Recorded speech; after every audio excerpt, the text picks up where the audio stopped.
বাংলাদেশ আওয়ামী লীগের দপ্তর সম্পাদক মাননীয় প্রধানমন্ত্রীর বিশেষ সহকারী আমাদের শ্রদ্ধেয় নেতা সংগ্রামী জনতা জনাব ব্যারিস্টার বিপ্লব বড়ুয়া,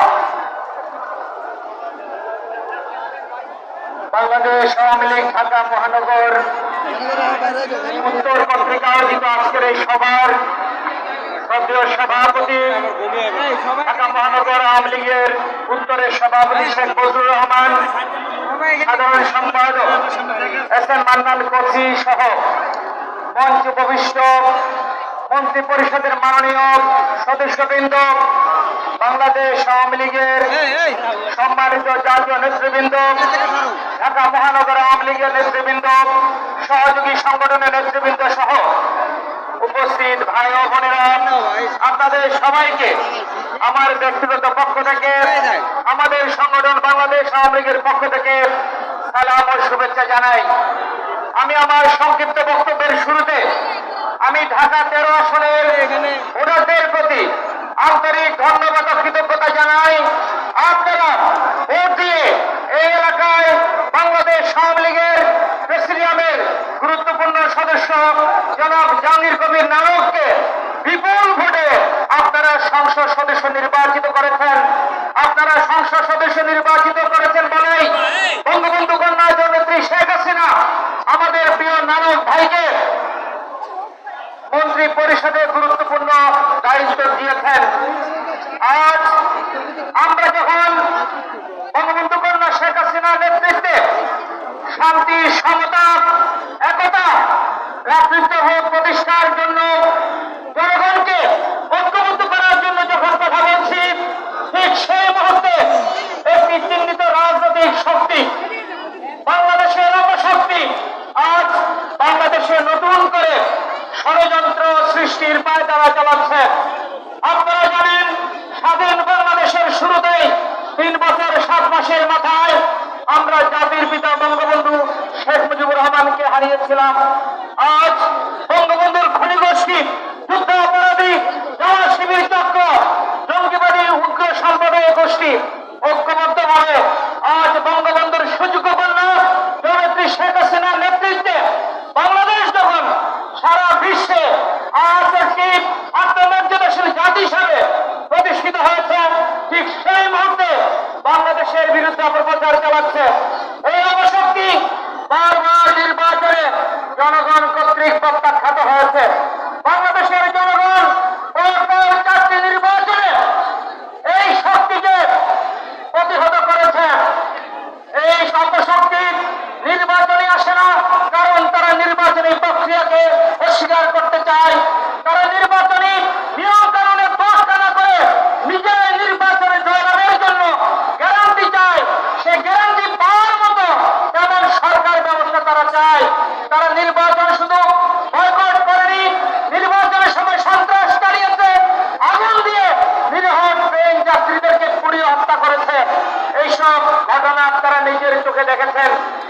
আজ বাংলাদেশ যখন এগিয়ে যাচ্ছে, আজ বিশ্বের বিখ্যাত সাময়িকী টাইম ম্যাগাজিন বলছে শেখ হাসিনা হচ্ছে বিশ্বের পলিটিক্যাল ফেনোমেনন। শেখ হাসিনা হচ্ছে আজকে সারা পৃথিবীতে গণতন্ত্রের পুনরুত্থান। আজ এই বাংলাদেশের অপশক্তি শেখ হাসিনার অগ্রযাত্রাকে প্রতিহত করতে চায়। আজ তারা বিদেশি সাম্রাজ্যবাদীদের করুণাতে তারা আজ ভারতীয় জুজুর ভীতি মানুষকে দেখাচ্ছে। আপনাদের মনে থাকবে 1991 সালে নির্বাচনের পর শেষ হবে পাকিস্তানের প্রধান বিচারপতি ইফতেখার মোহাম্মদ চৌধুরী তৎকালীন পাকিস্তানি গোয়েন্দা সংস্থার প্রধান লেফটেন্যান্ট জেনারেল আসাদ দুরানিকে সামন দিয়ে সে দেশের সুপ্রিম কোর্টে নিয়ে গিয়েছিলেন এবং জিজ্ঞেস করেছিলেন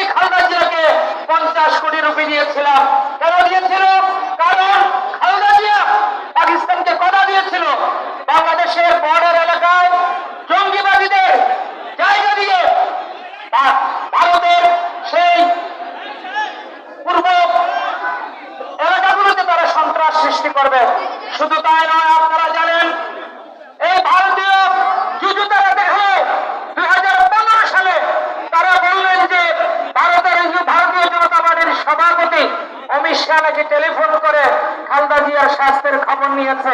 পরে অমিত শাহ বললেন, no no no, it's the fake news.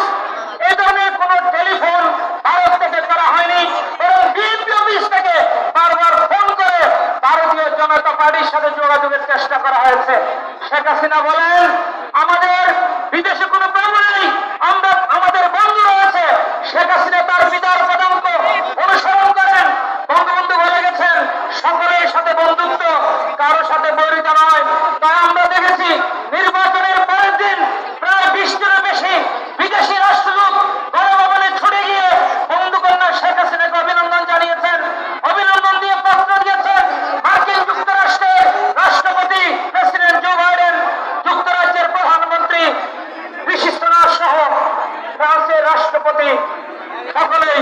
তাই আজ বাংলাদেশ শান্তির কথা বলে, আমরা শুধু শান্তির কথা বলি না, আমরা 1 মিলিয়নেরও বেশি সে রিফিউজিকে মায়ানমার থেকে যারা বিতাড়িত হয়েছে, রোহিঙ্গাকে আমরা বাংলাদেশে আশ্রয় দিয়েছি। বঙ্গবন্ধু কন্যা শেখ হাসিনার নেতৃত্বে বাংলাদেশ এগিয়ে যাচ্ছে, কারণ তিনি তার পিতার মতোই সাহসী, দৃঢ় এবং সৎ।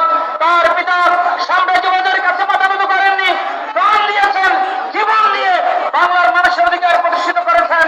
ঠিক তেমনিও শেখ হাসিনা সাম্রাজ্যবাদের রাজনীতি উপেক্ষা করে বাংলার মানুষের ভোটের অধিকার, সাংবিধানিক অধিকার, গণতান্ত্রিক অধিকার প্রতিষ্ঠিত করেছেন। আজকে আসুন আমরা সকলেই শেখ হাসিনার সে নির্দেশিত পথ, সমতা, শান্তি, একতা, ভ্রাতৃত্ববোধ নিয়েই আমরা বাঙালি জাতি বিনির্মাণ করে এই বাংলাদেশে বঙ্গবন্ধুর আদর্শ নিরঙ্কুশ প্রতিষ্ঠিত আমরা করব। সেই প্রত্যয় ব্যক্ত করে সেই শপথ গ্রহণ করার জন্য আহ্বান জানিয়ে আমার বক্তব্য শেষ করছি। জয় বাংলা, জয় বঙ্গবন্ধু, বাংলাদেশ চিরজীবী হোক। একটু দাঁড়াও, এই দাঁড়াও, এই যে এখানে কতগুলো প্লাকার্ড